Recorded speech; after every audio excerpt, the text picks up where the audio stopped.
Habakkuk, chapter 1. The burden which Habakkuk the prophet did see. O Lord, how long shall I cry, and thou wilt not hear? Even cry out unto thee of violence, and thou wilt not save.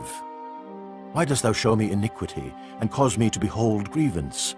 For spoiling and violence are before me, and there are that raise up strife and contention. Therefore the law is slacked, and judgment doth never go forth. For the wicked doth compass about the righteous. Therefore wrong judgment proceedeth. Behold ye among the heathen, and regard, and wonder marvelously. For I will work a work in your days, which ye will not believe, though it be told you. For lo, I raise up the Chaldeans, that bitter and hasty nation, which shall march through the breadth of the land to possess the dwelling places that are not theirs. They are terrible and dreadful. Their judgment and their dignity shall proceed of themselves. Their horses also are swifter than the leopards, and are more fierce than the evening wolves. And their horsemen shall spread themselves, and their horsemen shall come from far. They shall fly as the eagle that hasteth to eat. They shall come all for violence. Their faces shall sup up as the east wind, and they shall gather the captivity as the sand. And they shall scoff at the kings, and the princes shall be a scorn unto them. They shall deride every stronghold, for they shall heap dust and take it. Then shall his mind change, and he shall pass over and offend, imputing this his power unto his God. Art thou not from everlasting, O Lord my God, mine Holy One? We shall not die. O Lord, thou hast ordained them for judgment, and, O mighty God, thou hast established them for correction. Thou art of purer eyes than to behold evil, and canst not look on iniquity. Wherefore lookest thou upon them that deal treacherously, and holdest thy tongue, when the wicked devoureth the man that is more righteous than he? And makest men as the fishes of the sea, as the creeping things that have no ruler over them. They take up all of them with the angle. They catch them in their net, and gather them in their drag. Therefore they rejoice and are glad. Therefore they sacrifice unto their net, and burn incense unto their drag, because by them their portion is fat, and their meat plenteous. Shall they therefore empty their net, and not spare continually to slay the nations? Chapter 2. I will stand upon my watch, and set me upon the tower, and will watch to see what he will say unto me, and what I shall answer when I am reproved. And the Lord answered me, and said, Write the vision, and make it plain upon tables, that he may run that readeth it. For the vision is yet for an appointed time, but at the end it shall speak, and not lie.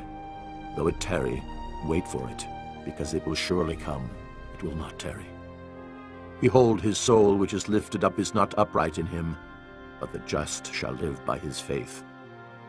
Yea, also because he transgresseth by wine, he is a proud man, neither keepeth at home, who enlargeth his desire as hell, and is as death, and cannot be satisfied, but gathereth unto him all nations, and heapeth unto him all people. Shall not all these take up a parable against him, and a taunting proverb against him, and say, Woe to him that increaseth that which is not his! How long? And to him that ladeth himself with thick clay. Shall they not rise up suddenly that shall bite thee, and awake that shall vex thee, and thou shalt be for booties unto them?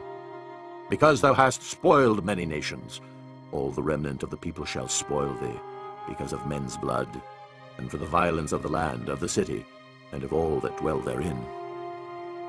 Woe to him that coveteth an evil covetousness to his house, that he may set his nest on high, that he may be delivered from the power of evil. Thou hast consulted shame to thy house by cutting off many people, and hast sinned against thy soul. For the stone shall cry out of the wall, and the beam out of the timber shall answer it. Woe to him that buildeth a town with blood, and establisheth a city by iniquity. Behold, is it not of the Lord of hosts? The people shall labor in the very fire, and the people shall weary themselves for very vanity. For the earth shall be filled with the knowledge of the glory of the Lord, as the waters cover the sea. Woe unto him that giveth his neighbor drink, that puttest thy bottle to him, and makest him drunken also, that thou mayest look on their nakedness. Thou art filled with shame for glory. Drink thou also, and let thy foreskin be uncovered. The cup of the Lord's right hand shall be turned unto thee, and shameful spewing shall be on thy glory. For the violence of Lebanon shall cover thee, and the spoil of beasts, which made them afraid, because of men's blood, and for the violence of the land, of the city, and of all that dwell therein. What profiteth the graven image that the maker thereof hath graven it? The molten image, and a teacher of lies, that the maker of his work trusteth therein to make dumb idols? Woe unto him that saith to the wood, Awake! To the dumb stone, Arise, it shall teach. Behold, it is laid over with gold and silver, and there is no breath at all in the midst of it. But the Lord is in his holy temple. Let all the earth keep silence before him. Chapter 3. A prayer of Habakkuk, the prophet, upon Shigionoth. O Lord, I have heard thy speech, and was afraid. O Lord, revive thy work in the midst of the years. In the midst of the years make known. In wrath remember mercy. God came from Teman, and the Holy One from Mount Paran, Selah.